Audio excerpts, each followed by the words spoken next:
Foreword of Man, King of Mind, Body, and Circumstance. Man, King of Mind, Body, and Circumstance, by James Allen. Foreword. The problem of life consists in learning how to live. It is like the problem of addition or subtraction to the schoolboy. When mastered, all difficulty disappears, and the problem has vanished. All the problems of life, whether they be social, political, or religious, subsist in ignorance and wrong living. As they are solved in the heart of each individual, they will be solved in the mass of men. Humanity at present is in the painful stage of learning. It is confronted with the difficulties of its own ignorance. As men live to learn rightly, learn to direct their forces, and use their functions and faculties by the light of wisdom, the sum of life will be correctly done, and its mastery will put an end to all the problems of evil. To the wise, all such problems have ceased. James Allen. End of Foreword. Chapter 1. The Inner World of Thoughts. Man is the maker of happiness and misery. Further, he is the creator and perpetuator of his own happiness and misery. These things are not externally imposed. They are internal conditions. Their cause is neither deity nor devil nor circumstance, but thought. They are the effects of deeds, and deeds are the visible side of thoughts. Fixed attitudes of mind determine courses of conduct, and from courses of conduct come those reactions called happiness and unhappiness. This being so, it follows that, to alter the reactive condition, one must alter the active thought. To exchange misery for happiness, it is necessary to reverse the fixed attitude of mind and habitual course of conduct which is the cause of misery, and the reverse effect will appear in the mind and life. A man has no power to be happy while thinking and acting selfishly. He cannot be unhappy while thinking and acting unselfishly. Wheresoever the cause is, there the effect will appear. Man cannot abrogate effects, but he can alter causes. He can purify his nature. He can remold his character. There is great power in self-conquest. There is great joy in transforming oneself. Each man is circumscribed by his own thoughts, but he can gradually extend their circle. He can enlarge and elevate his mental sphere. He can leave the low and reach up to the high. He can refrain from harboring thoughts that are dark and hateful, and can cherish thoughts that are bright and beautiful.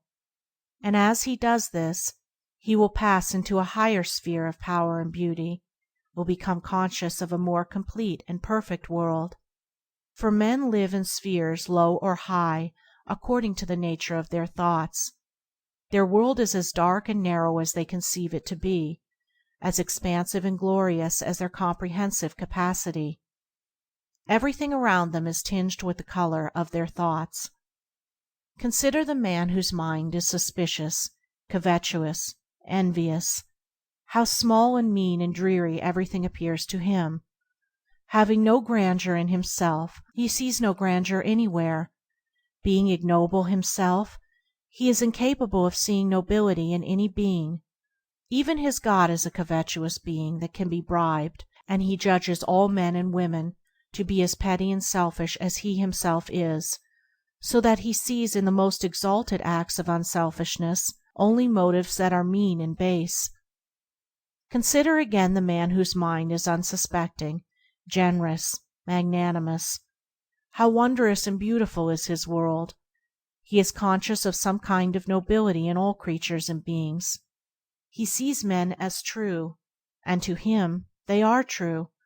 In his presence the meanest forget their nature, and for the moment become like himself, getting a glimpse, albeit confused, in that temporary upliftment, of a higher order of things, of an immeasurably nobler and happier life. That small-minded man and this large-hearted man live in two different worlds, though they be neighbors. Their consciousness embraces totally different principles. Their actions are each the reverse of each other. Their moral insight is contrary. They each look out upon a different order of things. Their mental spheres are separate, and like two detached circles, they never mingle. The one is in hell, the other is in heaven, as truly as they will ever be, and death will not place a greater gulf between them than already exists. To the one, the world is a den of thieves; to the other, it is the dwelling place of gods. The one keeps a revolver handy, and is always on guard against being robbed or cheated, unconscious of the fact that he is all the time robbing and cheating himself. The other keeps ready a banquet for the best. He throws open his doors to talent, beauty, genius, goodness. His friends are the aristocracy of character. They have become a part of himself. They are in his sphere of thought, his world of consciousness. From his heart pours forth nobility, and it returns to him tenfold in the multitude of those who love him and do him honor. The natural grades in human society, what are they but spheres of thought, and modes of conduct manifesting those spheres? The proletariat may rail against these divisions, but he will not alter or affect them. There is no artificial remedy for equalizing states of thought having no natural affinity, and separated by the fundamental principles of life. The lawless and the law-abiding are eternally apart, nor is it hatred or pride that separates them, but states of intelligence and modes of conduct which in the moral principles of things stand mutually unrelated. The rude and ill-mannered are shut out from the circle of the gentle and refined by the impassable wall of their own mentality, which though they may remove by patient self-improvement, they can never scale by a vulgar intrusion. The kingdom of heaven is not taken by violence, but he who conforms to its principles receives the password. The ruffian moves in a society of ruffians. The saint is one of an elect brethren whose communion is divine music. All men are mirrors, reflecting according to their own surface. All men, looking at the world of men and things, are looking into a mirror which gives back their own reflection. Each man moves in the limited or expansive circle of his own thoughts, and all outside that circle is non-existent to him. He only knows that which he has become. The narrower the boundary, the more convinced is the man that there is no further limit, no other circle. The lesser cannot contain the greater, and he has no means of apprehending the larger minds.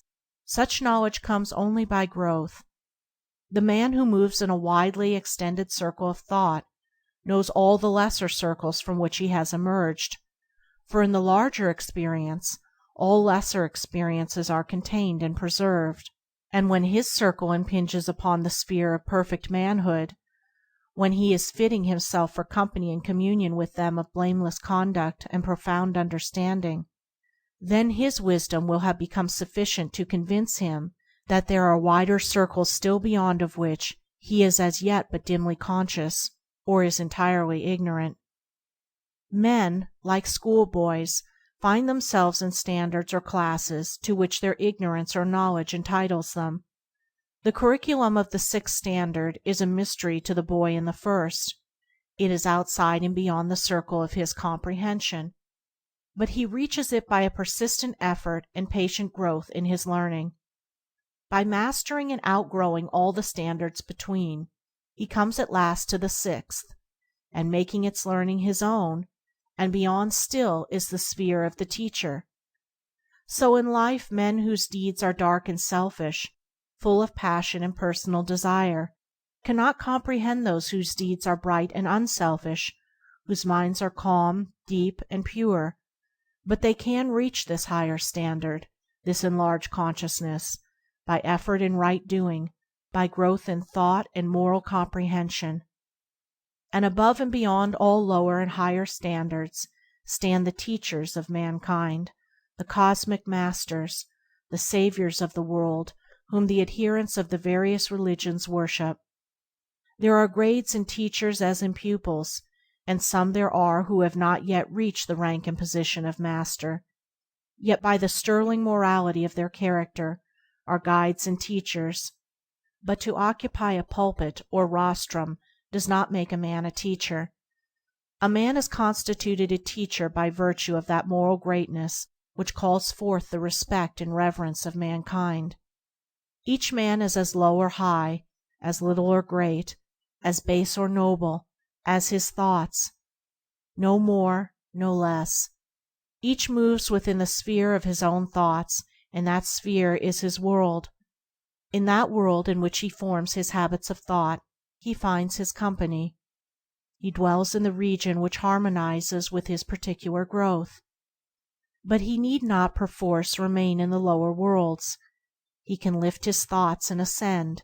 He can pass above and beyond into higher realms, into happier habitations. When he chooses and wills, he can break the carapace of selfish thought, and breathe the purer airs of a more expansive life. Chapter 1. Chapter 2. The Outer World of Things. The world of things is the other half of the world of thoughts. The inner informs the outer. The greater embraces the lesser. Matter is the counterpart of mind. Events are streams of thought. Circumstances are combinations of thought, and outer conditions and actions of others, in which each man is involved, are intimately related to his own mental needs and development. Man is a part of his surroundings. He is not separate from his fellows, but he is bound closely to them by the peculiar intimacy and interaction of deeds, and by those fundamental laws of thought which are the roots of human society. One cannot alter external things to suit his passing whims and wishes, but he can set aside his whims and wishes. He can so alter his attitude of mind towards externals that they will assume a different aspect. He cannot mold the actions of others towards him, but he can rightly fashion his actions towards them. He cannot break down the wall of circumstance by which he is surrounded, but he can wisely adapt himself to it, or find the way out into enlarged circumstances by extending his mental horizon. Things follow thoughts.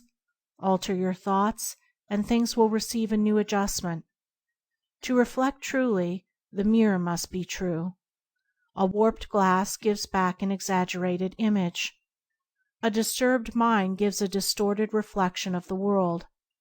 Subdue the mind, organize and tranquilize it, and a more beautiful image of the universe, a more perfect perception of the world order, will be the result. Man has all power within the world of his own mind, to purify and perfect it, but his power in the outer world of other minds is subject and limited. This is made plain when we reflect that each finds himself in a world of men and things, a unit amongst myriads of similar units.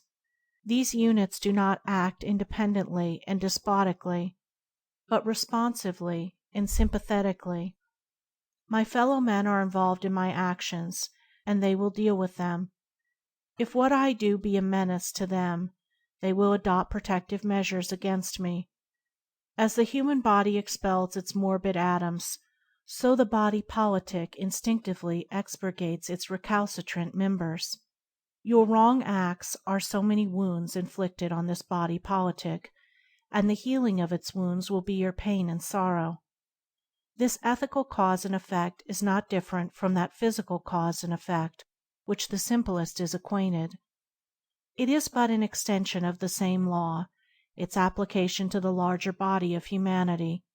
No act is aloof. Your most secret deed is invisibly reported, its good being protected in joy, its evil destroyed in pain. There is a great ethical truth in the old fable of the Book of Life, in which every thought and deed is recorded and judged. It is because of this that your deed belongs, not alone to yourself, but to humanity and the universe, that you are powerless to avert external effects, but are all-powerful to modify and correct internal causes. And it is also because of this that the perfecting of one's own deeds is man's highest duty and most sublime accomplishment. The obverse of this truth, that you are powerless to obviate external things and deeds, is that external things and deeds are powerless to injure you. The cause of your bondage as of your deliverance is within. The injury that comes to you through others is the rebound of your own deed, the reflex of your own mental attitude. They are the instruments, you are the cause. Destiny is ripe in deeds. The fruit of life, both bitter and sweet, is received by each man in just measure. The righteous man is free. None can injure him, none can destroy him, none can rob him of his peace. His attitude towards men, born of understanding, disarms their power to wound him. Any injury which they may try to inflict rebounds upon themselves to their own hurt, leaving him unharmed and untouched. The good that goes from him is his perennial fount of happiness, his eternal source of strength. Its root is serenity, its flower is joy. The harm which a man sees in the action of another towards him, say for instance an act of slander, is not in the act itself, but in his attitude of mind towards it. The injury and unhappiness are created by himself, and subsist in his lack of understanding concerning the nature and power of deeds. He thinks the act can permanently injure or ruin his character, whereas it is utterly void of any such power, the reality being that the deed can only injure or ruin the doer of it. Thinking himself injured, the man becomes agitated and unhappy, and takes great pains to counteract the supposed harm to himself, and these pains give the slander an appearance of truth, and aid rather than hinder it. All his agitation and unrest is created by his reception of the deed, and not actually by the deed itself. The righteous man has proved this by the fact that the same act has ceased to arouse in him any disturbance. He understands, and therefore ignores it. It belongs to a sphere which he has ceased to inhabit, to a region of consciousness with which he no longer has any affinity. He does not receive the act into himself, the thought of injury to himself being absent. He lives above the mental darkness in which such acts thrive, and they can no more injure or disturb him than a boy can injure or divert the sun by throwing stones at it.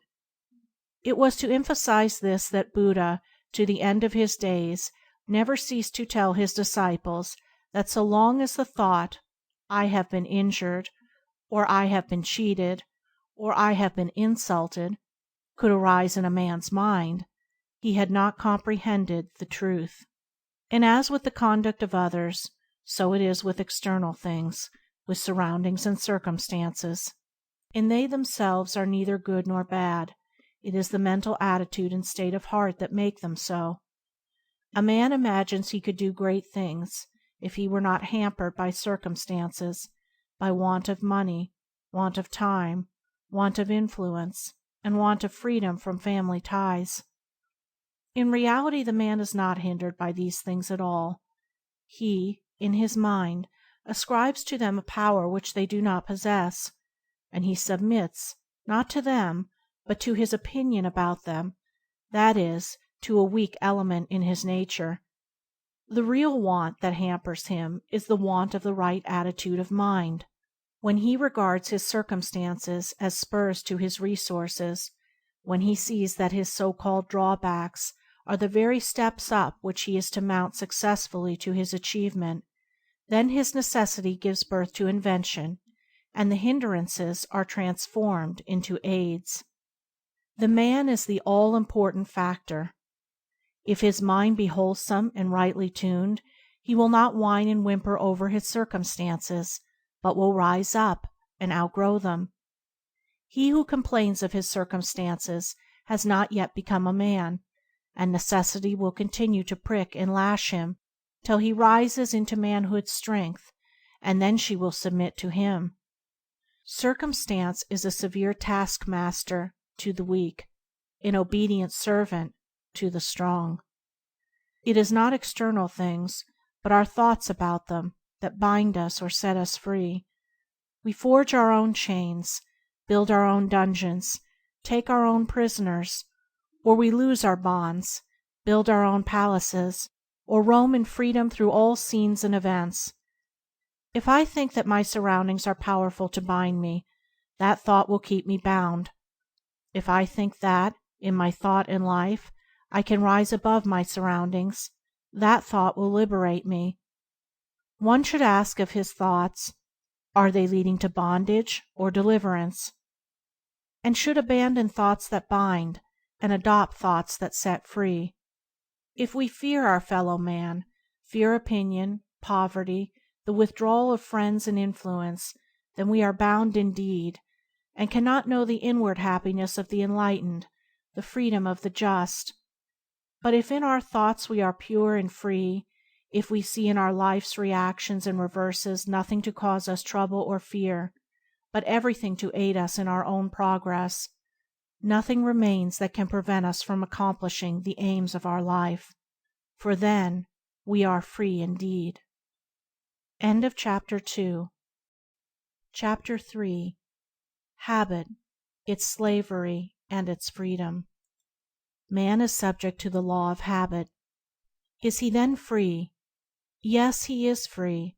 Man did not make life and its laws. They are eternal. He finds himself involved in them, and he can understand and obey them. Man's power does not enable him to make laws of being. It subsists in discrimination and choice. Man does not create one jot of the universal conditions or laws. They are the essential principles of things, and are neither made nor unmade. He discovers, not makes them. Ignorance of them is at the root of the world's pain. To defy them is folly and bondage. Who is the freer man, the thief who defies the laws of his country, or the honest citizen who obeys them? Who again is the freer man, the fool who thinks he can live as he likes, or the wise man who chooses to do only that which is right? Man is, in the nature of things, a being of habit, and this he cannot alter. But he can alter his habits. He cannot alter the law of his nature, but he can adapt his nature to the law. No man wishes to alter the law of gravitation, but all men adapt themselves to it. They use it by bending to it, not by defying or ignoring it. Men do not run up against walls or jump over precipices in hope that this law will alter for them. They walk alongside walls and keep clear of precipices. Man can no more get outside of the law of habit than he can get outside of the law of gravitation, but he can employ it wisely or unwisely. As scientists and inventors master the physical forces and laws by obeying and using them, so wise men master the spiritual forces and laws in the same way. While the bad man is the whipped slave of habit, the good man is its wise director and master. Not its maker, let me reiterate, nor its arbitrary commander, but its self-disciplined user, its master by virtue of knowledge grounded on obedience. He is the bad man whose habits of thought and action are bad. He is the good man whose habits of thought and action are good. The bad man becomes the good man by transforming or transmuting his habits. He does not alter the law, he alters himself. He adapts himself to the law. Instead of submitting to selfish indulgences, he obeys moral principles. He becomes the master of the lower by enlisting in the services of the higher. The law of habit remains the same, but he is changed from bad to good by his readjustment to the law. Habit is repetition.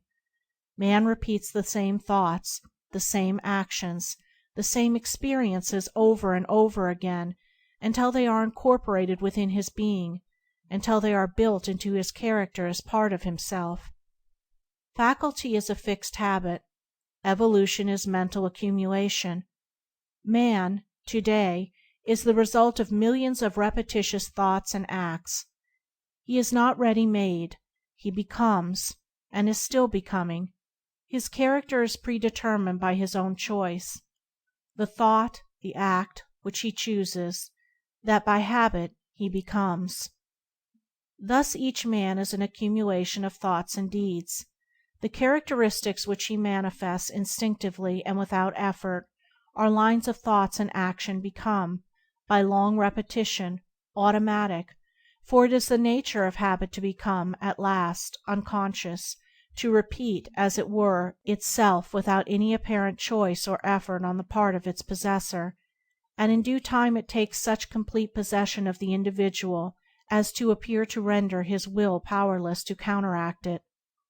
This is the cause with all habits, whether good or bad. When bad, the man is spoken of as being the victim of a bad habit or a vicious mind. When good, he is referred to as having, by nature, a good disposition. All men are, and will continue to be, subject to their own habits, whether they be good or bad, that is, subject to their own reiterated and accumulated thoughts and deeds. Knowing this, the wise man chooses to subject himself to good habits, for such service is joy, bliss, and freedom, while to become subject to bad habits is misery, wretchedness, slavery. This law of habit is beneficent, for while it enables man to bind himself to the chains of slavish practices, it enables him to become so fixed in good courses as to do them unconsciously, to do instinctively that which is right, without restraint or exertion, and in perfect happiness and freedom. Observing this automatism in life, men have denied the existence of will or freedom on man's part. They speak of him as being born, good or bad, and regard him as the helpless instrument of blind forces. It is true that man is the instrument of mental forces, or, to be more accurate, he is those forces, but they are not blind, and he can direct them, and redirect them into new channels. In a word, he can take himself in hand and reconstruct his habits, for though it is also true that he is born with a given character, that character is the product of numberless lives during which it has been slowly built up by choice and effort, and in this life it will be considerably modified by new experiences.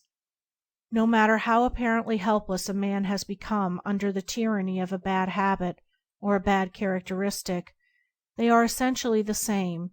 He can, so long as sanity remains, break away from it and become free, replacing it by its opposite good habit, and when the good possesses him as the bad formerly did, there will be neither wish nor need to break from that, for its dominance will be perennial happiness and not perpetual misery. That which a man has formed within himself he can break up and reform when he so wishes and wills, and a man does not wish to abandon a bad habit so long as he regards it as pleasurable. It is when it assumes a painful tyranny over him that he begins to look for a way to escape, and finally abandons the bad for something better. No man is helplessly bound. The very law by which he has become a self-bound slave will enable him to become a self-emancipated master. To know this, he has but to act upon it, that is, deliberately and strenuously to abandon the old lines of thought and conduct, and diligently fashion new and better lines. That he may not accomplish this in a day, in a week, a month, a year, or 5 years, should not dishearten and dismay him. Time is not required for the new repetitions to become established, and old ones to be broken up, but the law of habit is certain and infallible, and a line of effort patiently pursued and never abandoned is sure to be crowned with success. For if a bad condition, a mere negation, can become fixed and firm, how much more surely can a good condition, a positive principle, become established and powerful.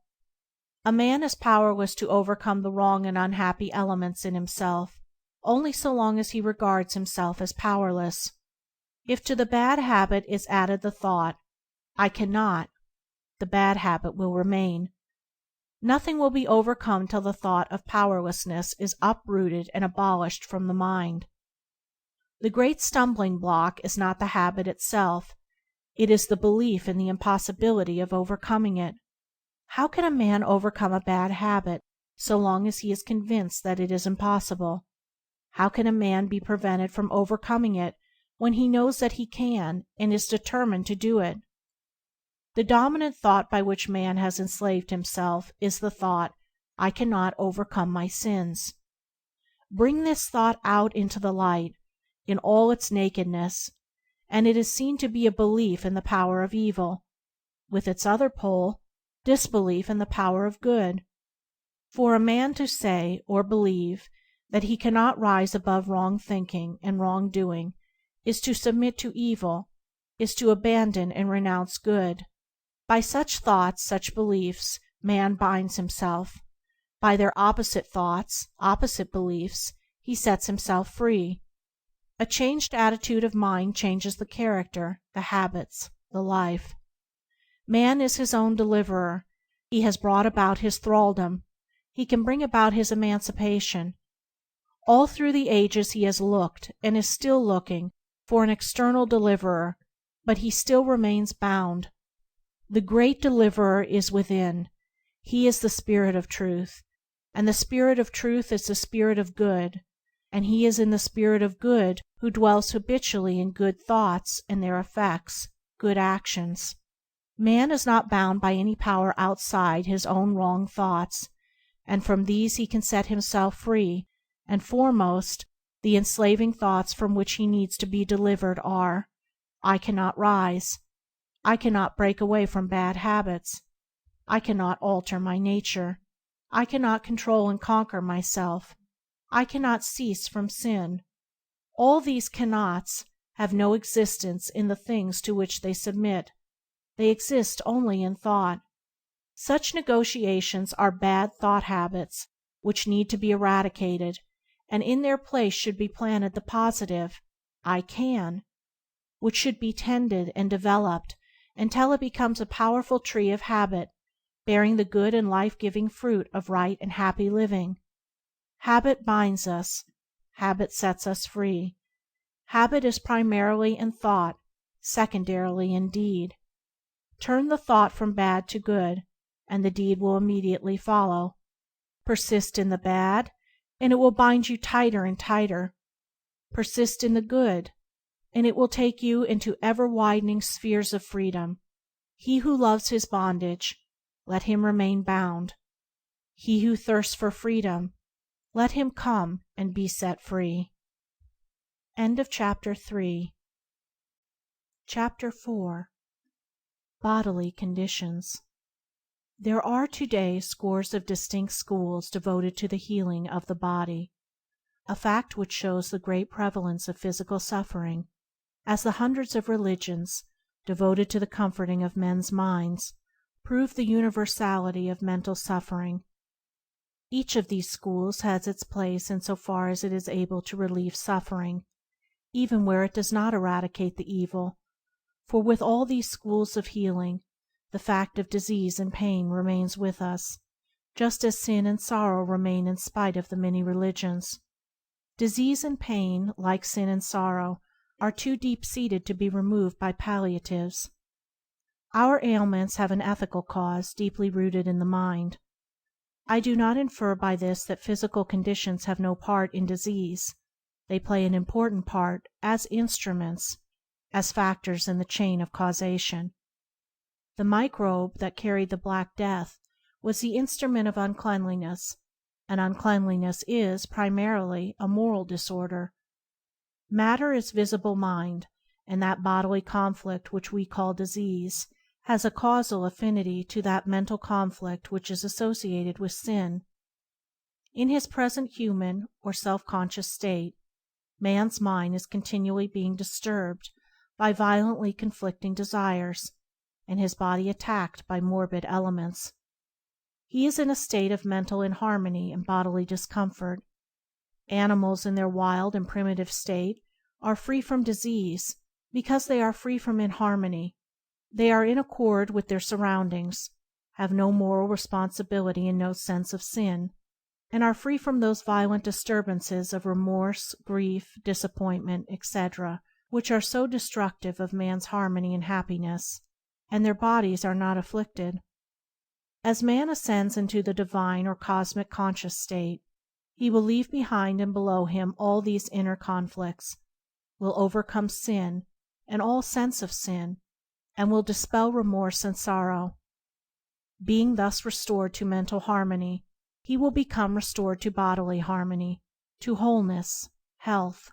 The body is the image of the mind, and in it are traced the visible features of hidden thoughts. The outer obeys the inner, and the enlightened scientist of the future may be able to trace every bodily disorder to its ethical cause in the mentality. Mental harmony, or moral wholeness, makes for bodily health. I say makes for it will not produce it magically, as it were, as though one should swallow a bottle of medicine and then be whole and free. But if the mentality is becoming more poised and restful, if the moral structure is increasing, then a sure foundation of bodily wholeness is being laid. The forces are being conserved, and are receiving a better direction and adjustment. And even if perfect health is not gained, the bodily derangement, whatever it may be, will have lost its power to undermine the strengthened and uplifted mind. One who suffers in body will not necessarily at once be cured when he begins to fashion his mind on moral and harmonious principles. Indeed, for a time, while the body is bringing to a crisis and throwing off the effects of former inharmonies, the morbid condition may appear to be intensified. As man does not gain perfect peace immediately he enters upon the path of righteousness, but must, except in rare instances, pass through a painful period of adjustment, neither does he, with the same rare exceptions, at once acquire perfect health. Time is required for bodily as well as mental readjustment, and even if health is not reached, it will be approached. If the mind be made robust, the bodily condition will take a secondary and subordinate place, and will cease to have that primary importance which so many give to it. If a disorder is not cured, the mind can rise above it, and refuse to be subdued by it. One can be happy, strong, and useful in spite of it. The statement so often made by health specialists that a useful and happy life is impossible without bodily health is disproved by the fact that numbers of men who have accomplished the greatest works, men of genius and superior talent in all departments, have been afflicted in their bodies, and today there are plenty of living witnesses to this fact. Sometimes the bodily affliction acts as a stimulus to mental activity, and aids rather than hinders its work. To make a useful and happy life dependent upon health is to put matter before mind, is to subordinate spirit to body. Men of robust minds do not dwell upon their bodily condition if it be in any way disordered. They ignore it, and work on, live on, as though it were not. This ignoring of the body not only keeps the mind sane and strong, but it is the best resource for curing the body. If we cannot have a perfectly sound body, we can have a healthy mind, and a healthy mind is the best route to a sound body. A sickly mind is more deplorable than a disordered body, and it leads to sickliness of body. The mental invalid is in a far more pitiful condition than the bodily invalid. There are invalids, every physician knows them, who only need to lift themselves into a strong, unselfish, happy frame of mind to discover that their body is whole and capable. Sickly thoughts about oneself, about one's body and food, should be abolished by all who are called by the name of man. The man who imagines that the wholesome food he is eating is going to injure him needs to come to bodily vigor by the way of mental strength. To regard one's bodily health and safety as being dependent on a particular kind of food which is absent from nearly every household is to court petty disorders. The vegetarian who says he dare not eat potatoes, that fruit produces indigestion, that apples give him acidity, that pulses are poison, that he is afraid of green vegetables, and so on, is demoralizing the noble cause which he professes to have espoused, is making it look ridiculous in the eyes of those robust meat-eaters who live above such sickly fears and morbid self-scrutinies. To imagine that the fruits of the earth, eaten when one is hungry and in need of food, are destructive of health and life is totally to misunderstand the nature and office of food. The office of food is to sustain and preserve the body, not to undermine and destroy it. It is a strange delusion, and one that must react deleteriously upon the body that possesses so many who are seeking health by the way of diet, the delusion that certain of the simplest, most natural, and purest of viands are bad of themselves, that they have in them the elements of death and not of life. One of these food reformers once told me that he believed his ailment, as well as the ailments of thousands of others, was caused by eating bread, not by an excess of bread, but by the bread itself, and yet this man's bread food consisted of nutty, homemade, wholemeal loaves.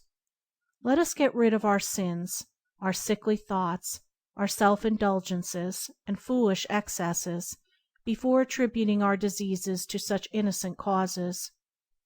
Dwelling upon one's petty troubles and ailments is a manifestation of weakness of character. To so dwell upon them in thought leads to frequent talking about them, and this in turn impresses them more vividly upon the mind, which soon becomes demoralized by such petting and pitying. It is as convenient to dwell upon happiness and health as upon misery and disease, as easy to talk about them, and much more pleasant and profitable to do so. Let us live happily then, not hating those who hate us. Among men who hate us, let us dwell free from hatred. Let us live happily then, free from ailments among the ailing. Among men who are ailing, let us dwell free from ailments. Let us live happily then, free from greed among the greedy. Among men who are greedy, let us dwell free from greed. Moral principles are the soundest foundations for health as well as happiness. They are the true regulators of conduct, and they embrace every detail of life. When earnestly espoused and intelligently understood, they will compel a man to reorganize his entire life, down to the most apparently insignificant detail. While definitely regulating one's diet, they will put an end to squeamishness, food fear, and foolish whims and groundless opinions as to the harmfulness of foods. When sound moral health has eradicated self-indulgence and self-pity, all natural foods will be seen as they are, nourishers of the body, and not its destroyers. Thus the consideration of bodily conditions brings us inevitably back to the mind, and to those moral virtues which fortify it with an invincible protection. The morally right are the bodily right. To be continually transposing the details of life from passing views and fancies, without reference to fixed principles, is to flounder in confusion, but to discipline details by moral principles is to see, with enlightened vision, all details in their proper place and order. For it is given to moral principles alone, in their personal domain, to perceive the moral order. In them alone resides the insight that penetrates to causes, and with them only is the power to at once command all details to their order and place, as the magnet draws and polarizes the filings of steel. Better than curing the body is to rise above it, to be its master, and not to be tyrannized over by it, not to abuse it, not to pander it, never to put its claims before virtue, to discipline and moderate its pleasures, and not to be overcome by its pains. In a word, to live in the poise and strength of the moral powers. This, better than bodily cure, is yet a safe way to cure, and it is a permanent source of mental vigor and spiritual repose. Chapter 5. Poverty. Many of the greatest men through all ages have abandoned riches and adopted poverty to better enable them to accomplish their lofty purposes. Why, then, is poverty regarded as such a terrible evil? Why is it that this poverty, which these great men regard as a blessing and adopt as a bride, should be looked upon by the bulk of mankind as a scourge and a plague? The answer is plain. In one case, the poverty is associated with a nobility of mind which not only takes from it all appearances of evil, but which lifts it up and makes it appear good and beautiful, makes it seem more attractive and more to be desired than riches and honor, so much so that, seeing the dignity and happiness of the noble mendicant, thousands imitate him by adopting his mode of life. In the other case, the poverty of our great cities is associated with everything that is mean and repulsive, with swearing, drunkenness, filth, laziness, dishonesty, and crime. What then is the primary evil? Is it poverty, or is it sin? The answer is inevitable. It is sin. Remove sin from poverty and its sting is gone. It has ceased to be the gigantic evil that it appeared, and can even be turned to good and noble ends. Confucius held up one of his poor disciples as an example of lofty virtue to his richer pupils. Yet although he was so poor that he had to live on rice and water, and had no better shelter than a hovel, he uttered no complaint. Where this poverty would have made other men discontented and miserable, he did not allow his equanimity to be disturbed. Poverty cannot undermine a noble character, but it can set it off to a better advantage. The virtues of this man shone all the brighter for being set in poverty, like resplendent jewels set in a contrasting background. It is common with social reformers to regard poverty as the cause of the sins with which it is associated, yet the same reformers refer to immoralities of the rich as being caused by their riches. Where there is a cause its effect will appear, and where affluence the cause of immorality, and poverty the cause of degradation, then every rich man would become immortal, and every poor man would come to degradation. An evil-doer will commit evil under any circumstances, whether he be rich or poor, or midway between the two conditions. A right-doer will do right howsoever he be placed. Extreme circumstances may help to bring out the evil which is already there awaiting its opportunity, but they cannot cause the evil, cannot create it. Discontent with one's financial condition is not the same as poverty. Many people regard themselves as poor whose income runs into several hundreds, and in some cases several thousands, of pounds a year, combined with light responsibilities. They imagine their affliction to be poverty. Their real trouble is covetousness. They are not made unhappy by poverty, but by a thirst for riches. Poverty is more often in the mind than in the purse. So long as a man thirsts for more money he will regard himself as poor, and in that sense he is poor, for covetousness is poverty of mind. A miser may be a millionaire, but he is as poor as when he was penniless. On the other hand, the trouble with so many who are living in indigence and degradation is that they are satisfied with their condition. To be living in dirt, disorder, laziness, and swinish self-indulgence, reveling in foul thoughts, foul words, and unclean surroundings, and to be satisfied with oneself, is deplorable. Here again, poverty resolves itself into a mental condition, and its solution, as a problem, is to be looked for in the improvement of the individual from within, rather than of his outward condition. Let a man be made clean and alert from within, and he will no longer be content with dirt and degradation without. Having put his mind in order, he will then put his house in order. Indeed, both he and others will know that he has put himself right by the fact that he has put his immediate surroundings right. His altered heart shows in his altered life. There are, of course, those who are neither self-deceived nor self-degraded, and yet are poor. Many such are satisfied to remain poor. They are contented, industrious, and happy, and desire nothing else.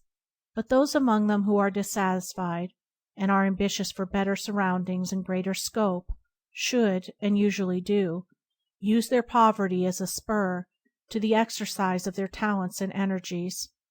By self-improvement and attention to duty they can rise into the fuller, more responsible life which they desire. Devotion to duty is, indeed, not only the way out of poverty which is regarded as restrictive, it is also the royal road to affluence, influence, and lasting joy, even to perfection itself. When understood in its deepest sense, it is seen to be related to all that is best and noblest in life. It includes energy, industry, concentrated attention to the business of one's life, singleness of purpose, courage and faithfulness, determination and self-reliance, and that self-abnegation which is the key to all real greatness. A singularly successful man was once asked, "What is the secret to your success?" And he replied, "Getting up at 6 o'clock in the morning and minding my own business." Success, honor, and influence always come to him who diligently attends to the business of his life, and religiously avoids interfering with the duties of others. It may here be urged, and is usually so urged, that the majority of those who are in poverty, for instance, the mill and factory workers, have not the time or opportunity to give themselves to any special work. This is a mistake. Time and opportunity are always at hand, are with everybody at all times. Those of the poor above mentioned, those who are content to remain where they are, can always be diligent in their factory labor, and sober and happy in their homes. But those of them who feel that they could better fill another sphere can prepare for it by educating themselves in their spare time. The hard-worked poor are, above all, the people who need to economize their time and energies, and the youth who wishes to rise out of such poverty must, at the outset, put aside the foolish and wasteful indulgences of alcohol, tobacco, sexual vice, late hours at music halls, clubs, and gaming parties, and must give his evenings to the improvement of his mind in that course of education which is necessary to his advancement. By this method, numbers of the most influential men throughout history, some of them among the greatest, have raised themselves from the commonest poverty, a fact which proves that the time of necessity is the hour of opportunity, and not, as is so often imagined and declared, the destruction of opportunity; that the deeper the poverty, the greater is the incentive to action in those who are dissatisfied with themselves and are bent upon achievement. Poverty is an evil, or it is not, according to the character and the condition of mind of the one that is in poverty. Wealth is an evil, or it is not, in the same manner. Tolstoy chafed under his wealthy circumstances. To him they were a great evil. He longed for poverty as the covetous long for wealth. Vice, however, is always an evil, for it both degrades the individual who commits it and is a menace to society. A logical and profound study of poverty will always bring us back to the individual and to the human heart. When our social reformers condemn vice as they now condemn the rich, when they are eager to abolish wrong living as they are now to abolish low wages, we may look for the diminution in that form of degraded poverty which is one of the dark spots on our civilization. Before such poverty disappears altogether, the human heart will have undergone, during the process of evolution, a radical change. When that heart is purged from covetousness and selfishness, when drunkenness, impurity, indolence, and self-indulgence are driven forever from the earth, then poverty and riches will be known no more, and every man will perform his duties with a joy so full and deep as is yet, except to the few whose hearts are already pure, unknown to men, and all will eat of the fruit of their labor in sublime self-respect and perfect peace. Chapter 6. Man's Spiritual Dominion. The kingdom over which man is destined to rule with undisputed sway is that of his own mind and life. But this kingdom, as already shown, is not separate from the universe, is not confined to itself alone. It is intimately related to entire humanity, to nature, to the current of events in which it is, for the time being, involved, and to the vast universe. Thus the mastery of this kingdom embraces the mastery of the knowledge of life. It lifts a man into the supremacy of wisdom, bestowing upon him the gift of insight into human hearts, giving him the power to distinguish between good and evil, also to comprehend that which is above both good and evil, and to know the nature and consequences of deeds. At present men are more or less under the sway of rebellious thoughts, and the conquest of these is the supreme conquest of life. The unwise think that everything can be mastered by oneself, and they seek for happiness for themselves and others by modifying external things. The transposing of outward effects cannot bring permanent happiness, or bestow wisdom. The patching and coddling of a sin-laden body cannot produce health and well-being. The wise know that there is no real mastery until self is subdued, and that when one's self is conquered, the subjugation of externals is finally assured, and they find happiness forever springing up within them, in the calm strength of divine virtue. They put away sin, and purify and strengthen the body by rising superior to the sway of its passions. Man can reign over his own mind, can be lord over himself. Until he does so reign, his life is unsatisfactory and imperfect. His spiritual dominion is the empire of the mental forces of which his nature is composed. The body has no causative power.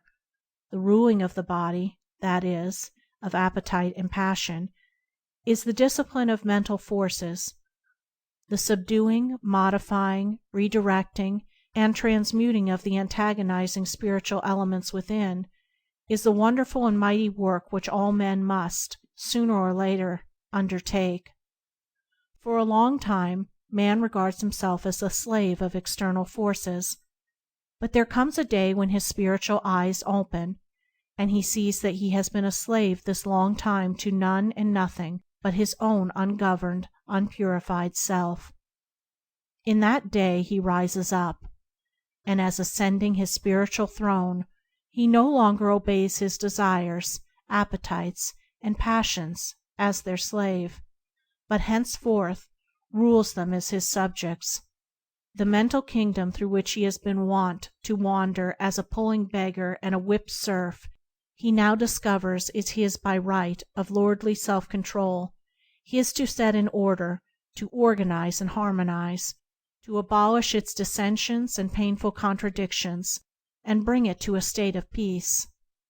Thus rising up and exercising his rightful spiritual authority, he enters the company of those kingly ones who in all ages have conquered and attained, who have overcome ignorance, darkness, and mental suffering, and have ascended into truth. Chapter 6. Chapter 7. Conquest, not resignation. He who has undertaken the sublime task of overcoming himself does not resign himself to anything that is evil. He subjects himself only to that which is good. Resignation to evil is the lowest weakness. Obedience to good is the highest power.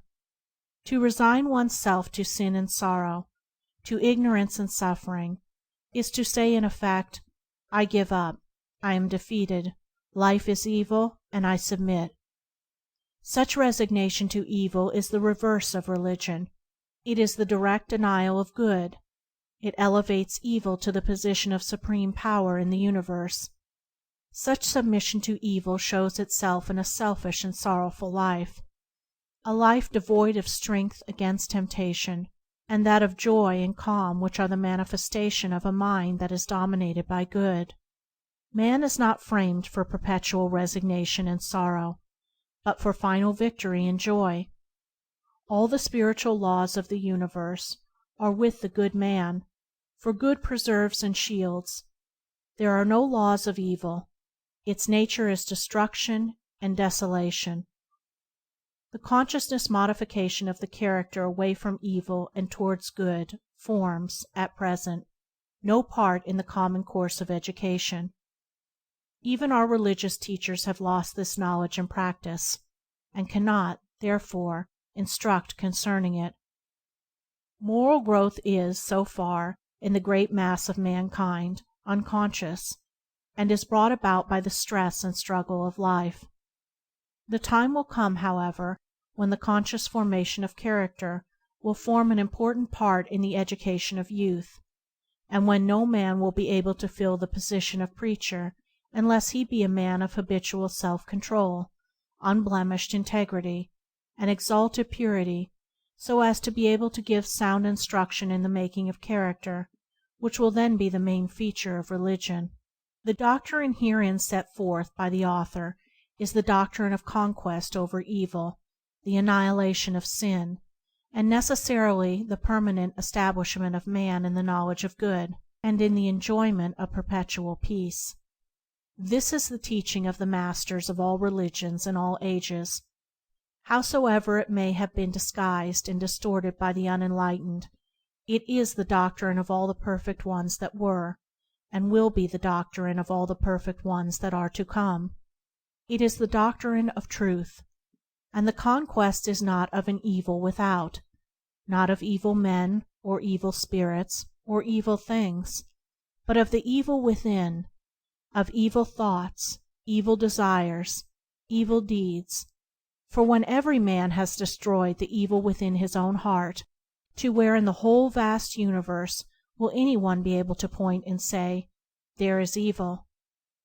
In that great day, when all men have become good within, all traces of evil will have vanished from the earth, sin and sorrow will be unknown, and there will be universal joy for evermore. Chapter 7